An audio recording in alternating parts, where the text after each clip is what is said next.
Hello, everyone. My name is Hildobby, and alongside my friend Danning, we'll be talking about some of our past work on Dune, and we'll kind of be pulling the curtain to show you how that happens, what we can do with Dune, in and out of Dune, and what you see front and center are dashboards, but there's a lot happening behind the scenes, and the visual aspect is only a really small portion of it. So we thought we'd look into what we've done. So first, I'm going to run through some of the work I've published and explain what I'm trying to get at, and then we'll iterate on it. So one of the things I've looked at is ETF flows. And you can actually find those in many other places. Fireside is a popular one, and they're reporting, much like on Bloomberg Terminal, they're reporting flows. But I thought it would be interesting to actually look at the on-chain aspect of it and track actual addresses holding those bitcoins. So I've been sleuthing for addresses, looking and tagging them individually. This gives us this chart, which, like I said, you can find in other places, but you can actually have other insights, such as looking how many bitcoins there are relative to the total Bitcoin supply, looking at full history. I'm sorry. Looking at full history, and you're looking at full history, how much the supply has been gobbled up into ETFs, and tracking all this live. But also, this data set of addresses is available for anyone to query, so you can check, when you're looking at on-chain data, tagging is very important, and being some of the largest Bitcoin holders, they play an important role. So we want to actually have those addresses, and many are starting to use them. Another thing I've looked at is Ethereum staking. So, no, I'm good. Okay, cool. Ethereum staking, so I think a lot of us are working around the EVM ecosystem, Ethereum, layer 2s, whatever. It's important to know who is securing the network, who are we putting trust into, and how decentralized it is. So it is fairly easy to identify decentralized systems. Amongst those, you have a bunch of them, Lido, Rocket Pool, and many others. But there's also centralized ones, such as Coinbase, Binance, and others. And those aren't necessarily willing to disclose those addresses. So I've also been sleuthing for those and tagging them, and hopefully eating up this 18.1% pie, and trying to get a fair assessment of, okay, who is securing the network? Are there potential risks? And if so, who are they coming from? Another thing I've been looking at is blobs. Blobs is a recent upgrade made this year, and we've seen quite some adoption from layer 2s. The system works that before layer 2s were settling on Ethereum using call data, and that was causing end-user problems because that raises fees for everyone. Now they have their separate track that they can post data onto and actually secure their own network with. So I've also been tagging several layer 2s and trying to assess, okay, how is this new kind of system working? Is it as congestion, which recently, yes, we've just reached target, and we're starting to hover kind of around the current limits of the system. And yeah, I think it's very important to also track what is secured on Ethereum. There's other types of analysis. So far, I've looked at things mostly reliant on tagging a bunch of addresses, but there's also heuristics-based analysis. One of them being that I've worked on is NFT wash trading. Back in end of 2021, early 2022, OpenSea had basically all the NFT marketplace share, and other exchanges came in and say, actually, we kind of want a piece of the pie. In order to do this, they had incentives, direct trading incentives. This led to some wash trading behavior that heavily inflated volumes and looked like they were taking some piece of the pie. But in reality, this can be identified. I used these heuristics I can show here. I think they are a fair assessment into potentially wash trading, or at least heavily likely. And you can even see backtesting of this method once some platforms stop with those incentives. And here you can see the wash trading part, which basically disappeared to leave out the non-wash, which is fairly negligible relative to the wash trading. And I think it's important to surface this. In order to do this, I talked a lot about sleuthing, and there's behind the curtain, I use some queries where I look at heuristics to surface different addresses. So these are look into it. I just released a new dashboard I didn't publish yet that is all about sleuthing and some of the queries I use. For central exchange, I kind of look at, you have these deposit addresses in the way system functions for central exchange. Those are addresses created specifically for individual users to deposit, and those often need to be funded into Ethereum BNB based on the blockchain it's using, but the gas token. And in order to do this, there often is another address from the centralized exchange that is being used to gradually send gas tokens. So I've been looking at who has been funded a lot of deposit addresses and gradually tagging new addresses. And you can find all these addresses, sex addresses on Dune for anyone to query, which I regularly update. They're used here, but even for NFT wash trading, when I look at funding sources, it's important to exclude central exchange because it's not wash trading to be funded by a sex, but it is wash trading to be funded by the same address, specifically funding to NFT traders. So yeah, it's important to have these distinctions. There are other ways and other things I need to sleuth for. Central exchange is a specific system, and the heuristics are designed to look for addresses that would actually look like potential central exchange addresses. But there's other things. One of them being, for example, stakers below. I've tried to look at addresses that spread the stake from different addresses. They try to do this to kind of go under the radar and stake from multiple participants rather than looking like one. So I'm looking at clusters, essentially. And then for blobs, for example, for OP-Stack, something cool is that when someone is posting a blob, the pointing address, so the to address, contains the chain ID. And that is how, for example, last week I was able to showcase that Unichain has started to post blobs before it's announced, is because on chain list you can see chain ID 130, and essentially they kind of dox themselves in that way. Yeah. So you have the surface part of the iceberg, which is the dashboards and the end product that most of you are probably familiar with on Dune. But there's all these data sets that are very important. On Dune, they're created through something called Spellbook. Shout out to Jeff, who's doing a lot of the heavy lifting there. And all these are made and contributed to by the community. I've made over 500 of them, and I've contributed to all those heavily or created them. So all the dashboards you saw before, you can actually also query the data sets and see the granular level for yourself. You're also able to contribute, and I think that's a huge power of Dune that kind of goes under the radar, but should be surfaced a lot more. And yeah, garbage in, garbage out. So focus on the data set first, not the dashboard first. Like, what is the data you're ingesting? The dashboard, it really is like the 10% of the work, but the core is the data that is under the hood. So yeah, I'll leave it to Danning. Cool. If you want to hand me over there. Oh, yeah. Yeah, cool. Yeah.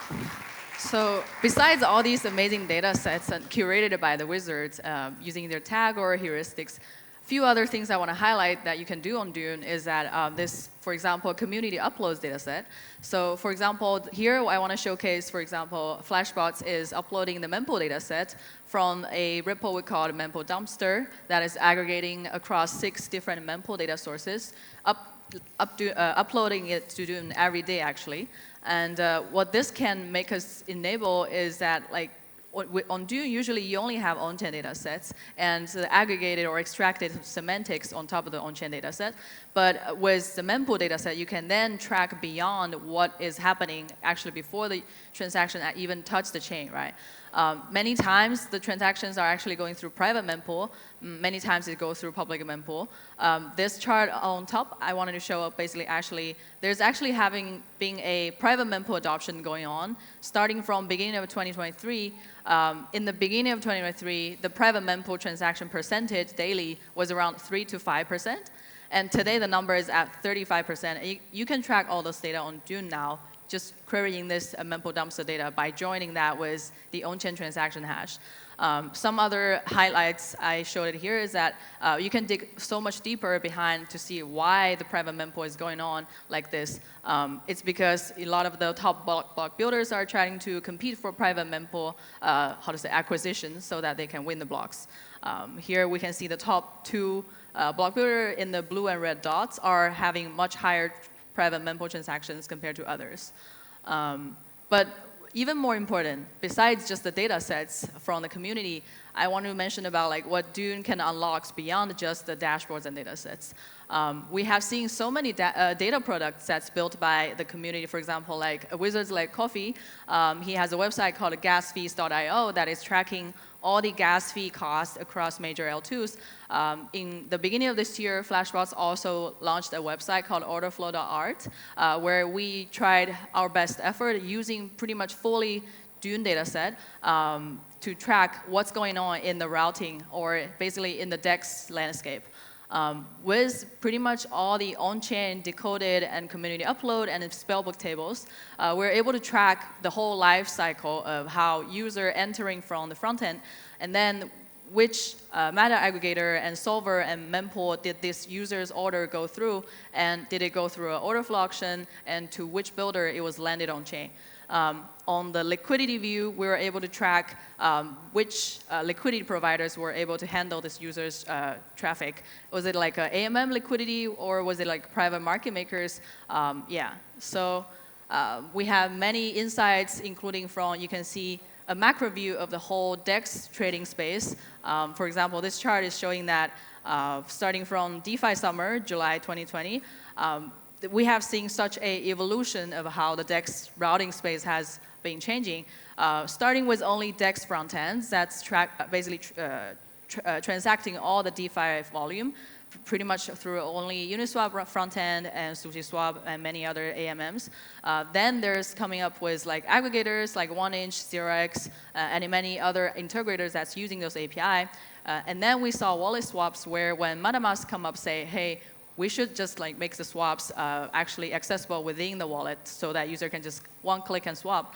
So then we see the adoption from there, just tracking the on-chain data. And then we can see solver models. And then in the very last year, there was this new use case where Telegram bots become such an interesting thing to talk about. Besides the macro view, you can also see the microstructure of how basically a lot of the players in the space are getting smarter and trying to vertically integrate. On the right upper side, you could see that this is a zoomed in snapshot of like 1inch fusion data from the orderflow.art website. And you can pretty much see in the liquidity view, one of the solver called Resolver have pretty much all of their liquidity coming from the Wintermute market maker's address labeled on chain. And you would make the connection here now that, okay, actually this is a market maker that's running a solver, and they made like a funny name called Resolver, call themselves. That's quite interesting by looking at the data. Another thing on the lower right side, you could see the SCP market maker, which is also an MEV trading firm. They got smarter and smarter over time. They jumped behind all the aggregators as a market maker and then talk to the wallets directly, say, hey, why don't you just quote us? And so we can skip a fee and we can potentially quote you better. All these, maturing and the evolvement are happening, and you can pretty much track all of them on chain. And one thing I want to highlight is that the reason why I mentioned this about this data product is that it's basically built on Dune without any ETL pipeline. We actually leveraged all the Dune features by using basically querying as a view. I don't know if many people have tried this, but when you make a query on Dune, you can then query the results of the query as select from query underscore number. And then we also use the materialized view with a scheduled run every other day. We also then use the Dune API to export the data. So to make this whole thing, this DAG here is actually a recent feature from Dune to show you that basically the orderflow.art on the very right side comes from all these data, including community uploads, like spellbook table, on-chain tables. It's truly amazing. Yeah, so this one, 2 charts here I want to show is just like on the left side, this was a talk I've heard recently at an academic conference where they showcased a Sankey diagram of how retail broker routing looked like in the TradFi world. And now today, with all these data on Dune, we're able to track that for DeFi. It's pretty crazy to see the resemblance, and I think we're doing a pretty good job in terms of decentralizing the layers. Yeah. There are other downstream usage of Dune, and that is, on Dune you publish dashboards, but you don't necessarily publish articles. The good thing is people can use those dashboards and write out articles themselves and analyze the space. Some of those are stuff I've published that has appeared in other places, whether outside of crypto or within crypto. And I think it's great to put out this data for free for others to do their own analysis and conduct their due diligence on. Yeah. One other domain I think Dune data is cracking into is the academic research domain, actually. Actually, coming up in the very recent years, I've seen so many more papers that's quoting Dune data and Dune links in the, their, the appendix. Here are just two papers that I'm familiar with that's even specifically in DEX, one from Tarun and Malish, and another one that I co-authored with my co-author Burak and Thomas recently about analyzing what is going on in the block building space for Ethereum protocol. This basically paper is using many data sets that are built by Hildobby that he mentioned earlier about building heuristics for MEV transactions or centralized exchange addresses. Or we also use the data from Whale Hunter for trading bots. Shout out to him. Yeah, so we could see that this paper basically was based on a whole taxonomy that's built out using the on-chain data we have on Dune, including labeling the transaction if it's a public or private transaction, or what type of transaction exactly it is, like what kind of content it is. Is it an MEV transaction? Is it a Telegram bot transaction? Is it a centralized exchange deposit or DEX solver, swaps, OFA, or any other transactions? Because all these transactions carry different type of values. Again, to show this was a diagram that we had for this query to label all these transactions. Yeah, the results here was pretty interesting. On the right side, you could see basically like a breakdown of all the Ethereum transactions today, how much gas they're consuming. And you could see the big red, so other public or retail swap. All those transactions that's taking up almost 80% of the gas are only contributing on the left side around 20 to 30% of MEV value. It's like an 80-20 rule instead where you see the blue ones, which is basically Telegram bots and the sandwich MEV, are actually contributing or basically paying the proposer 40% of the MEV while they're only consuming around 5 to 10% of gas. Yeah, it was quite, revealing, and it wasn't probably known by many people without this data. Yeah, one last thing to summarize what I want to say is I think data is really the flywheel of our industry. On the left side from top to bottom, you could see that data can enable us to do so many things for individual users to track their portfolio, for app and developers to track their product performance and iterate to be better, for protocol designers like Ethereum Foundation or any other one who is like trying to iterate and improve the L1, they can get feedback and see why the block builder market is so centralized and try to iterate. And for researchers to formalize their study, for venture capitalists, they've been using Dune data for forever for due diligence, for as well media and journalists, as Dobby mentioned. So the flywheel here is really like, with more data, we're able to know more insights. We're able to more, learn from the mistakes and trying to basically identify what's the potential for the industry. And hence, there's a lot more investment to be done, like based on all these data and due diligence. And then with the investment, we can attract more people to build for the industry, and then who can then have more applications to be created.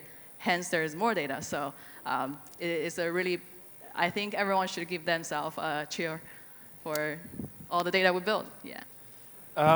We've shown some of what we've done, but a lot remains to be done. Blockchains are this endless sea of data that should be very attractive to any data scientist. And there's a lot of stuff that remains to be covered properly. There are blockchains entirely that I think could benefit from more analysts.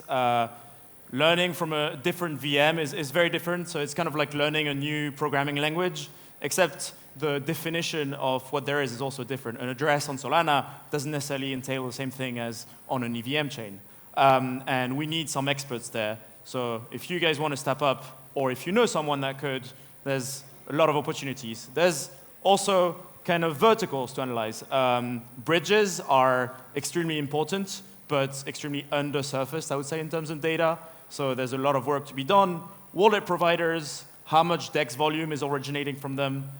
Danning showed a light glimpse into it. I think we could go way deeper and kind of estimate market share based on DEXs a lot more, DEX wallets, I mean, a lot more. And there's also currently a lot of metrics that are being used, including active addresses, transaction counts. Those are horrendous, and I think we could do a lot better into curating better metrics. So there's space for people to create metrics, release sets of heuristics, and put out a name for themselves. At worst, you've learned a lot about how these blockchain works. At best, you become on-chain data analyst at Visa, and you make a career out of it.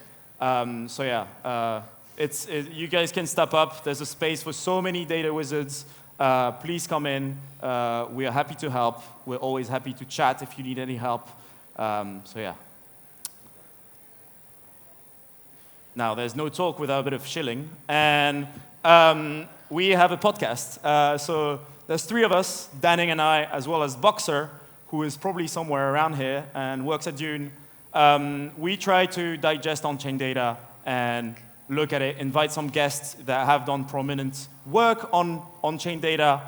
You can follow us on Indexed. We also have some stickers if you want.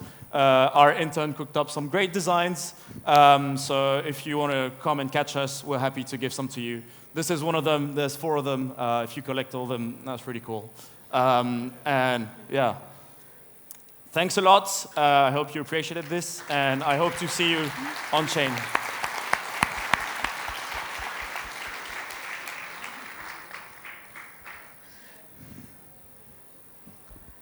Hey, thank you so much, Hildobby and Danning, for an awesome presentation, learning a lot through everything across all the years you've done. I have a question on the Dune custom upload data set, CSV upload. So one of the advantage of using Dune is that you can verify everything through how the query is constructed. But I feel like, for example, the Flashbot, Dune.Flashbot, upload, you can't really understand where the data come from after that. So what's your opinion on how the space can evolve, and what's your suggestion on using more outside, leverage more outside and Web 2 data to complete the whole journey of this picture of just a Web 3 space? I'm curious your take, but I believe the Dune team is working every day to improve the user experience, and maybe we made the talk too much like a Dune talk, because I think that's more like a Dune question. But I think it's been pretty smooth for our team to upload data every day through now, I think, API endpoints rather than manually uploading CSV. And it's pretty much self-custody, basically. And you can self-manage all the data sets you're uploading there, the namespace and stuff. But yeah, I do think the many other data sets that's living off-chain will enhance so much more semantics for analytics. Curious your take. There's a lot of stuff that shows up on Dune. Most of it is really bad, but there's some good stuff. And there's some curation work to be done. And it's important, I think, to start looking at curation, both in terms of data sets, because multiple teams and multiple people are uploading the same data sets. So is the repeated work necessary? I don't think so. I think better look into curation, whether, I don't know how that looks. I think there's, open to ideas. But that can be curation for dashboards, for data sets. Spellbook is also an amazing resource that most of you probably don't know much about, but there's so much to leverage, and you can query all this through Dune's API, including some of the work we showed here. And there's no need to repeat the work. First, go and check if someone else has done it. Ask on someone at Dune or some of us, and maybe we know where to point you towards, and there's probably something that you're looking for that is already done.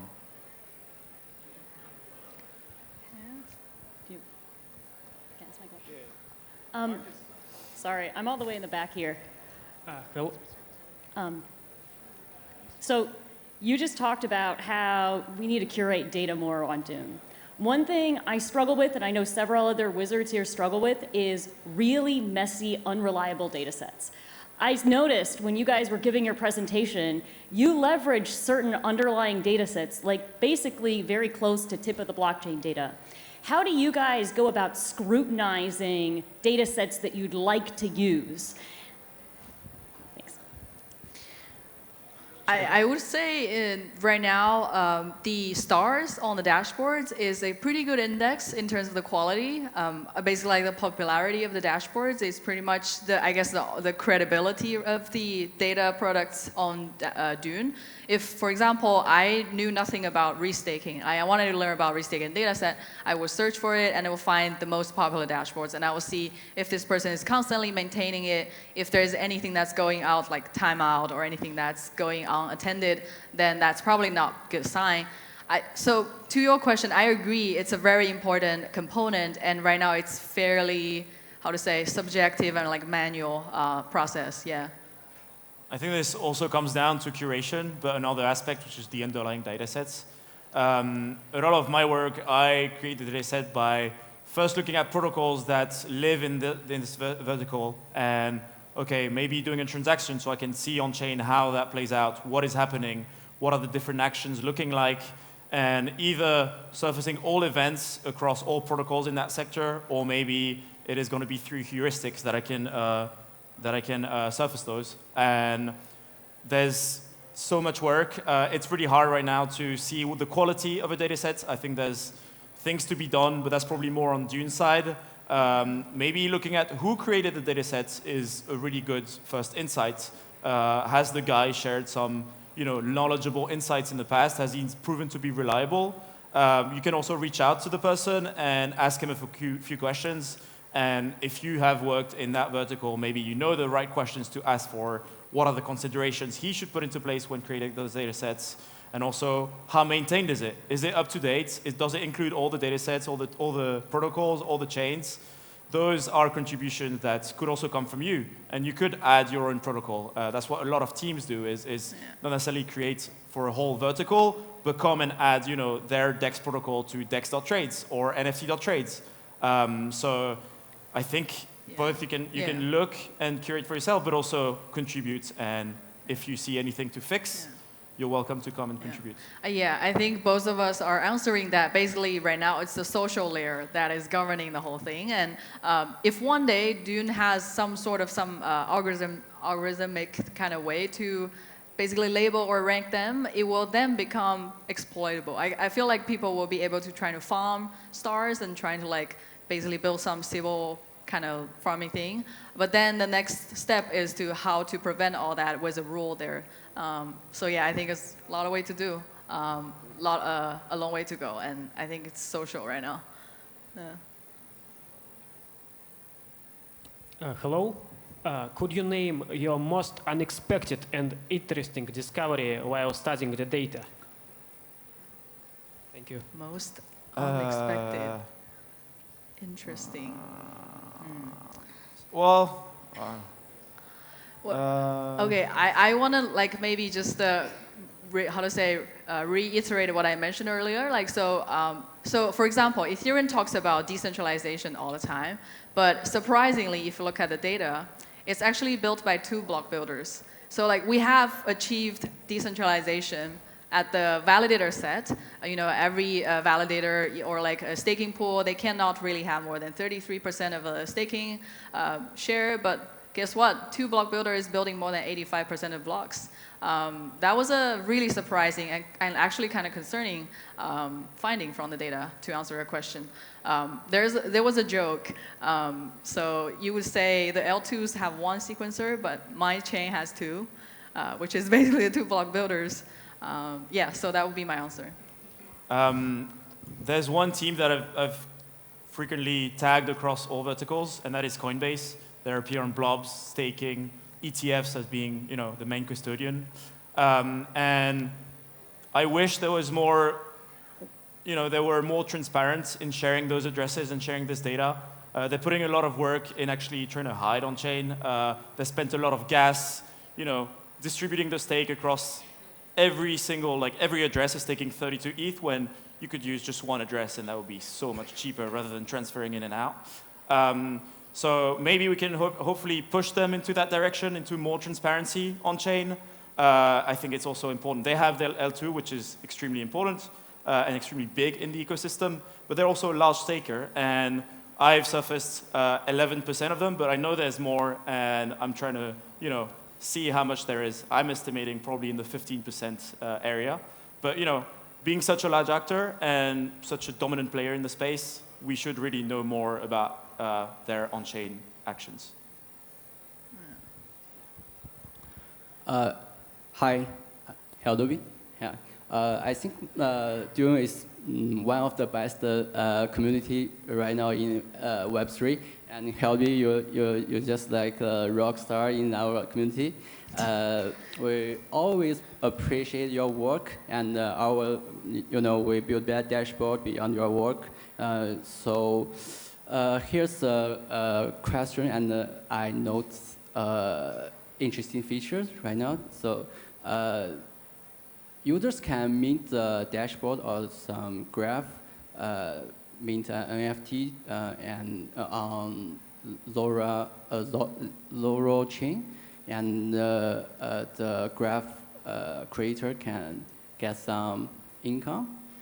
Is this a signal that Dune is trying to figure out some incentive mechanism to the community, or do you have some plans you can leak to us?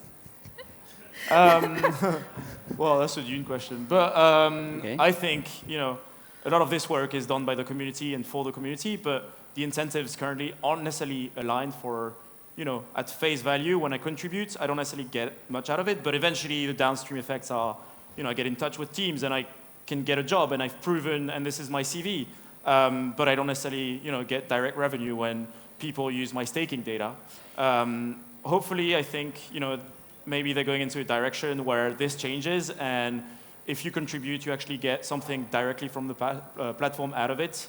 I would also love to see those metrics be used in curation and other things on Dune, not only as a way to reward the creator, but maybe monetary is usually the best curation metric. That's what you see earlier with Frederick when he was looking at volumes and transaction fees. Those are the best currently raw metrics there are relative to, if you compare to active addresses, which I don't know. So those are good metrics, and as a data platform, it would be super cool if there was a flywheel that incentivized users to contribute, but also that gets reflected in their maybe reputation, or I don't know how you'd call it. All right, thank you.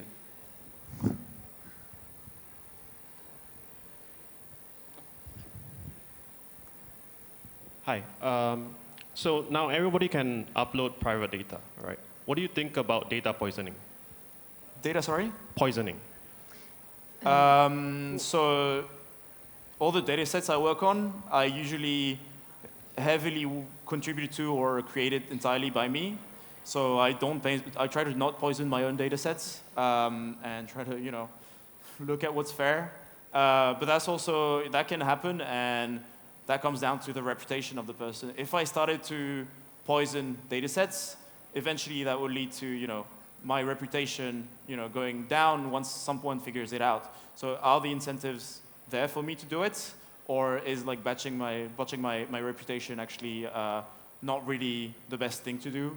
I don't know. It's a tough problem. Curation is a tough problem, and I think we got to watch out what data sets we use, and we should do some due diligence on the data that we use on our dashboards or anything.